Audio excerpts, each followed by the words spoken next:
everyone, let's talk about shape, the element of art that helps artists build structure, balance, and visual interest.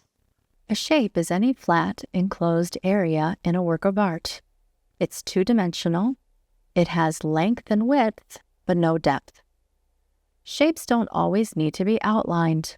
They can be suggested by the way light, color, or value separates one area from another.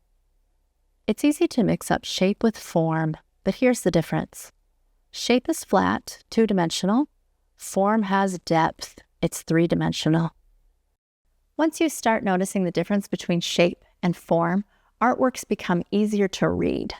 For example, the colorful planes made up of the squares, rectangles, and angular patches create distinct geometric shapes on the surface of the sculpture, while the uneven, irregular contours of the sculpture itself are an example of organic form. In art, shapes can be positive or negative. The positive shapes are usually the main subject, the objects or things we focus on. The negative shapes are the spaces around and in between them. Both play a critical role in creating a balanced composition. Positive and negative shapes can be like a conversation. One can impact the other. In abstract art, artists often reduce shapes to their most basic essentials. A tree can turn into a triangle, and a person can be just a handful of lines. So with so much happening at once, shapes can seem to tumble into each other, making it tricky to tell where one shape ends and another begins. But that's part of the fun. Shapes can be geometric or organic. Geometric shapes are exact and structured. Squares, triangles, circles. Typically created by human design.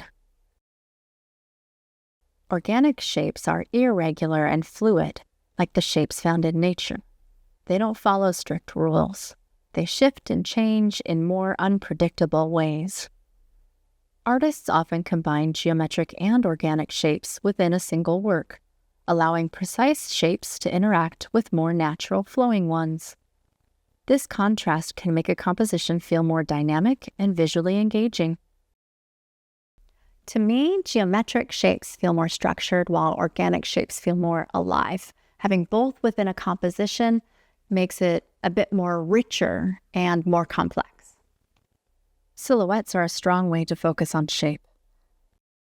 By removing details like color and texture, they reduce a subject to its essential outline.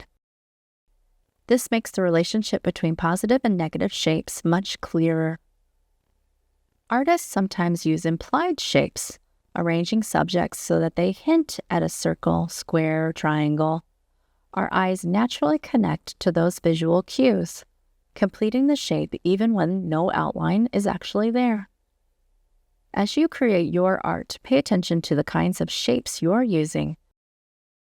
Geometric or organic? Positive or negative? Real or implied? And think about how they work together to bring your work to life. If you liked this breakdown of the elements of art, hit like and subscribe for more art insights and creative ideas.